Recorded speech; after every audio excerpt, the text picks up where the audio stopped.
Si vous passez par Saint-Loup-sur-Thouet, vous ne pourrez pas manquer son château. S'il ne reste du château primitif que la tour carrée et le donjon du XIVe siècle, un second château a vu le jour au XVIIe. Nous sommes sur une motte féodale très ancienne puisqu'il existe un sire de Saint-Loup en 980. Et à l'époque, évidemment, le château avait un aspect très différent de ce que l'on voit aujourd'hui. Maintenant, le village a été déménagé, qui était autrefois dans la cour, a été déménagé à l'extérieur. Et dans la cour, on voit le château construit en 1605 par la famille Gouffier, sur les plans de l'architecte Clément Métézeau, et les restes du château médiéval de l'autre côté de la cour. Le château est de style Louis XIII, reconnaissable à ses très hautes fenêtres, mais aussi à la forme de ses toits très élancés, à l'instar de ceux de la place des Vosges à Paris. À noter les aérations de la charpente, d'élégantes ouvertures en plomb en forme de serrure. Mais la beauté du château se retrouve aussi dans ses collections.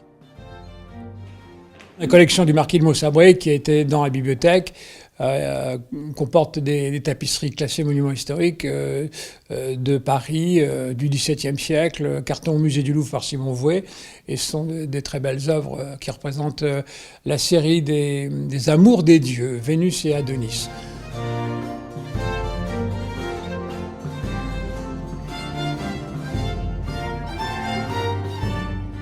De nombreuses personnalités historiques ont foulé le sol du château de Saint-Loup-sur-Thouet. Parmi elles, le roi de France Jean le Bon avec son cousin le prince Noir en 1356, après la bataille de Poitiers. C'est une tradition orale constante. Effectivement, on n'a pas de document qui le certifie, mais en tout cas, il y a une tradition bien établie. Puis ensuite, je pense la famille Gouffier, dont on dit qu'elle était si riche qu'elle pouvait aller de Bressuire jusqu'à Loudun sans quitter ses terres, 80 km. Et c'est la branche cadette de cette famille, les comtes de Carabas, dont le dernier Louis portait le titre de marquis de Carabas, qui est un nom que les Français connaissent bien. Le marquis de Carabas est le héros du conte de Charles Perrault, du Chaboté. Dans la langue vernaculaire, c'est devenu une façon de dire. En général, on la met plutôt au négatif. On ne dit pas, personne ne dit je suis le marquis de Carabas. Il dit je ne suis pas le marquis de Carabas pour signifier qu'il n'a pas les moyens d'acheter tel ou tel bien. Si le château est le témoignage d'un pan de notre histoire, il n'en demeure pas moins ancré dans son présent et tourné vers le public. Ouvert aux visiteurs tous les jours des mois de juillet et d'août, le château abrite également des chambres d'hôtes. L'orangerie peut aussi être louée pour des mariages ou des réceptions. Elle a d'ailleurs fait l'objet d'intenses travaux de restauration. Nous avons un château qui est classé monument historique et surtout un parc qui fait presque 50 hectares, lui-même classé. Et c'est très rare, autant les châteaux classés on trouve, mais les jardins classés c'est très rare. Nous avons commencé par le pavillon du canal qui est un vrai bijou, bout du canal qui était écroulé, qui était quasiment par terre. Et puis nous avons continué par l'orangerie, qui est un bâtiment aussi en très mauvais état. Alors on sait que dans un jardin français, l'orangerie a une importance très grande, hein, depuis que le roi Louis XIV avait reçu l'ambassadeur de Perse à l'orangerie du château de Versailles, et non pas au château lui-même.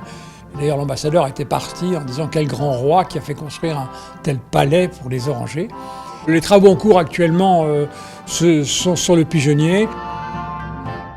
Je ne me suis jamais senti propriétaire. On me dit, êtes-vous le propriétaire? Oui, je le suis, mais c'est quelque chose qui ne me parle pas du tout. Je pense que je suis responsable du château pour le temps où j'y serai. À ce que je ressens, un immense plaisir. Je ne suis pas du tout blasé.